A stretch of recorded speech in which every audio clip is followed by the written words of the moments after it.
तो एपिसोड की स्टार्टिंग में हम देखते हैं सास्के और उसकी टीम समुराई से छुपकर डांजो को मारने के लिए जा रहे होते हैं। तभी कारीन कुछ नोटिस करती है और वो कहती है आखिर ये जेत्सु कहाँ चला गया। वहीं हम मीटिंग हॉल के बाहर देखते हैं जेत्सु माद्रा के साथ होता है और माद्रा उससे पूछता है तुम तैयार हो जेत्सु। ये सुनकर जेत्सु कहता है हाँ मैं बिल्कुल तैयार हूँ। फिर माद्रा कहता है तो चलो इसे शुरू करते हैं। जिसके बाद हम लीफ विलेज में देखते हैं साकुरा लेडी सुनाडे के पास बैठी हुई थी। तभी वहाँ पर साय आता है और उसे नारुतो के बारे में सब कुछ बता देता है। ये सुनकर शिजुने पूछती है क्या नारुतो विलेज से बाहर चला गया, ककाशी ने उसे रोका नहीं। तो साय उन्हें बताता है ककाशी सेंसे भी नारुतो के साथ राइकागे से मिलने गए हैं। तभी वहाँ पर शिकामारु आता है और कहता है हमें अकात्सुकी को रोकना होगा और उसके लिए हमें सास्के को रोकना पड़ेगा। साकुरा ये सुनकर कुछ भी नहीं कहती और वो चुपचाप खड़ी रहती है। फिर शिकामारु कहता है मैं सास्के की वजह से दोनों विलेजेस में वॉर नहीं होने दे सकता। अगर सास्के ऐसे ही क्राइम करता रहा तो हमें ही उसके साथ निपटना होगा। ये सुनकर साकुरा रोने लगती है। फिर शिकामारु कहता है अगर तुम्हें बुरा लगा हो तो उसके लिए मैं माफी मांगता हूँ, लेकिन मुझे ये करना ही होगा और मुझे ये नारुतो को भी बताना है कहाँ पर है वो। तभी साय शिकामारु को बताता है नारुतो राइकागे से मिलने गया है। तो शिकामारु कहता है वो सास्के को बचाने वहाँ तक पहुँच गया, लगता है उसे समझाना थोड़ा मुश्किल होगा। तभी साकुरा कहती है नारुतो से मैं बात करूंगी और शिकामारु भी इसके लिए मान जाता है। उधर हम मीटिंग में देखते हैं राइकागे डांजो के लीडर बनने को लेकर गुस्सा हो जाते हैं और वो मना कर देते हैं। फिर मिफुने कहता है तो आपकी नजर में एलीट शिनोबी फोर्सेस का लीडर कौन होना चाहिए। तो राइकागे कहते हैं मेरे विलेज में से अकात्सुकी को किसी ने ज्वाइन नहीं किया और न ही मैंने अकात्सुकी का कभी यूज किया है, तो उसका लीडर मुझे होना चाहिए। तभी इफुने कहता है आप उसके लीडर नहीं बन सकते क्योंकि आप अपने गुस्से पर कंट्रोल नहीं कर पाते हो। अगर आपने गुस्से के चलते एक भी गलत डिसीजन लिया तो काफी सारे निंजा मारे जा सकते हैं। ये सुनकर राइकागे और भी गुस्सा हो जाते हैं। फिर मिफुने कहता है और दूसरे कागे भी लीडर नहीं बन सकते, इसका रीजन भी मैं आपको बता देता हूँ। गारा भी बहुत जवान है और उसे वॉर का भी कोई एक्सपीरियंस नहीं है। उधर बात करें सुचिकागे की तो वो काफी बूढ़े हो चुके हैं और उन्होंने ही अकात्सुकी का सबसे ज्यादा इस्तेमाल किया है। और मिजुकागे ने अभी बताया अकात्सुकी इनके विलेज में ही पैदा हुए हैं, तो हमें एक बात का डर हमेशा रहेगा कहीं हमारी इन्फॉर्मेशन लीक ना हो जाए, इसलिए ये भी लीडर नहीं हो सकती है। तभी राइकागे कहते हैं मैं एलीट शिनोबी फोर्सेस का हिस्सा नहीं बनना चाहता, अगर ऐसा हुआ तो हमारी सिक्योरिटी तुम्हारे कंट्रोल में होगी, जो कि मैं बिल्कुल भी नहीं चाहता हूँ। उधर आओ सोच रहा था यहाँ कुछ तो गड़बड़ जरूर है। जिसके बाद वो अपनी दूसरी आंख खोलता है जिसमें ब्याकुगान होता है और वो चेक करने लगता है। तभी वो डांजो की आंख को देखता है और सोचने लगता है मैं इस कलर को कभी नहीं भूल सकता, मैं इससे एक बार लड़ चुका हूँ, ये आंख तो शिसुई उचिहा की है। फिर वो सबके सामने आ जाता है और डांजो से अपनी आंख दिखाने के लिए कहता है। तो लॉर्ड सुचिकागे कहते हैं ये तुम क्या कह रहे हो। फिर आओ कहता है मुझे पूरा विश्वास है इसने शिसुई उचिहा की आंख को चुराया है और उसे अपनी दाई आंख में लगाया है। ये सुनकर सभी कागे चौंक जाते हैं। गारा पूछता है ये शिसुई उचिहा कौन है। तो मिजुकागे उसे बताती है शिसुई उचिहा क्लैन का एक निंजा था जो सबसे अच्छा शारिंगान यूज करता था। तभी आओ बताता है शिसुई उचिहा का गेंजुत्सु बड़ा ही अजीब था, वो कब दिमाग को कंट्रोल कर लेता था किसी को पता भी नहीं चलता था। फिर राइकागे कहते हैं होकागे अब ये मत कहना कि तुमने मिफुने को अपने गेंजुत्सु में फंसा रखा है। फिर आओ कहता है झुगा क्लैन से लड़ाई के वक्त मेरी एक आंख खराब हो गई थी, इसलिए मैंने उनकी एक आंख को चुरा लिया। मेरा आप पर इल्जाम लगाने का कोई हक नहीं है, लेकिन आप सबको बेवकूफ बनाते रहे, मैं ये नहीं होने दे सकता। वो ये सब बोल ही रहा था तभी वहाँ पर जेत्सु आ जाता है और सभी कागे के बॉडीगार्ड अपने कागे को प्रोटेक्ट करने के लिए आगे आ जाते हैं। फिर जेत्सु कहता है सास्के यहीं पर छुपा हुआ है। ये सुनकर सभी लोग चौंक जाते हैं। तभी राइकागे जेत्सु की गर्दन पकड़ लेते हैं और कहते हैं मुझे जल्दी बताओ सास्के कहाँ पर है, नहीं तो मैं तुम्हें यहीं मार दूंगा। उधर हम देखते हैं नारुतो सास्के के बारे में सोच रहा होता है और तभी वहाँ पर माद्रा आ जाता है और कहता है मुझे तुमसे कुछ बात करनी है नारुतो उजुमाकी। और ये एपिसोड यहीं पर खत्म हो जाता है।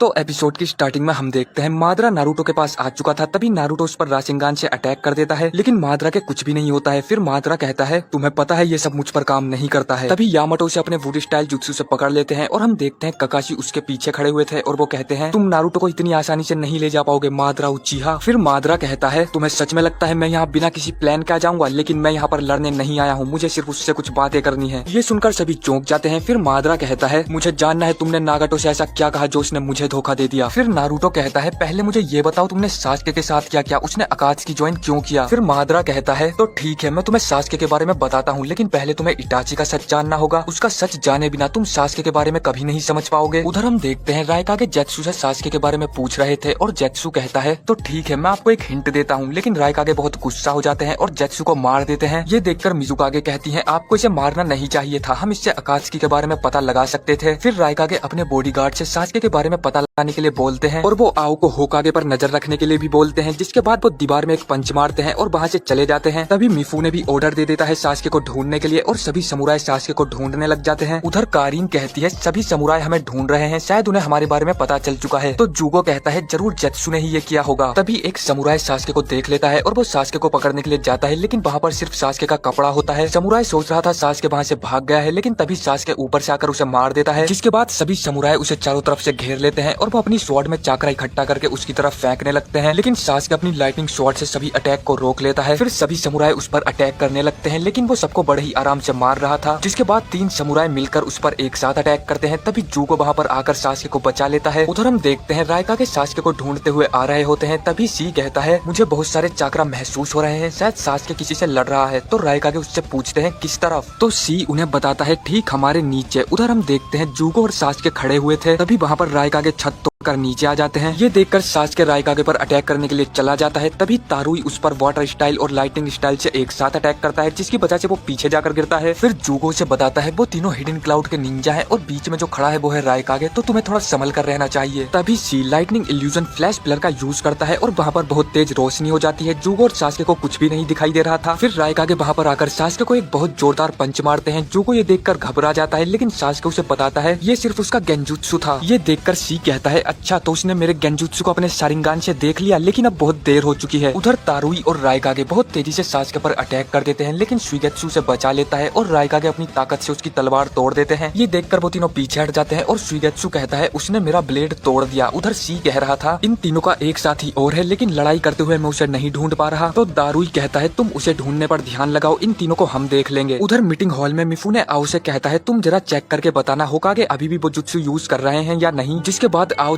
करके मना कर देता है। तो डांजो कहता है तुम टेंशन मत लो, मैं ये जुत्सु एक दिन में एक ही बार यूज कर सकता हूँ। फिर मिफुने कहता है लॉर्ड होकागे क्या आप भूल गए इस रूम में किसी भी तरह का जुत्सु यूज करना मना है, अगर आपने ऐसा नहीं किया होता तो मैं लीडर के रूप में शायद आपको ही चुनता। ये सुनकर डांजो कहता है मैं सबको एक करने के लिए कुछ भी कर सकता हूँ, मैं सभी ब्लेजेस को लेकर एक निंजा वर्ड बनाना चाहता हूँ। तभी सुचिकागे कहते हैं ये नामुमकिन है और वैसे भी अब हम तुम पर भरोसा नहीं करते हैं। ये सुनकर गारा कहता है एक दूसरे पर भरोसा ना करना, अगर हम ऐसे रहेंगे तो हमारा कोई फ्यूचर नहीं है। ये सुनकर सुचिकागे कहते हैं अभी तुम एक बच्चे हो जो अपने ब्लेज पर ही ठीक से शासन नहीं कर पाता, तुम्हें इतनी गंभीर स्थिति में नहीं बोलना चाहिए। ये सुनकर कानकुरो बहुत गुस्सा हो जाता है। फिर सुचिकागे कहते हैं ठीक है आज मैं तुम्हें एक चांस देता हूँ, तुम मुझसे कोई भी प्रश्न पूछो और मैं तुम्हारा सीनियर होने के नाते उसका जवाब दूंगा। फिर गारा कहता है तुम सबने अपने आप को कब त्यागा। ये सुनकर सुचिकागे चौंक जाते हैं। उधर मिजुकागे सोच रही थी ये कितने साफ दिल का लड़का है। जिसके बाद गारा वहाँ से चला जाता है और कुरोसुची भी उसके पीछे जाती है। उधर हम देखते हैं जूगो अपने कर्ज मार्ग के लास्ट स्टेज को ऑन कर देता है और वो कहता है बताओ कौन मेरे हाथों से मरना चाहता है। ये सुनकर रायकागे बहुत गुस्सा हो जाते हैं और उस पर अटैक कर देते हैं। वहीं सी कारीन का पता लगा रहा था, तभी सुइगेत्सु उस पर अटैक कर देता है, लेकिन दारुई उसे आकर बचा लेता है। उधर हम देखते हैं रायकागे कहते हैं एक तो गया और फिर वो सास्के से कहते हैं तुम अपने शारिंगान से मेरी स्पीड को नहीं देख सकते हो उचिहा। लेकिन तभी जूगो वहाँ पर एक ब्लास्ट कर देता है। वहीं सास्के सी को अपने गेंजुत्सु में फंसा लेता है और सी जमीन पर गिर जाता है। उधर जूगो बहुत खुश हो रहा था और वो सोच रहा था उसने रायकागे को मार दिया है, लेकिन तभी रायकागे वहाँ पर आकर उस पर अटैक कर देते हैं और जूगो बहुत दूर जाकर गिरता है। फिर हम देखते हैं रायकागे और सास्के आमने सामने खड़े हुए थे और ये एपिसोड यहीं पर खत्म हो जाता है।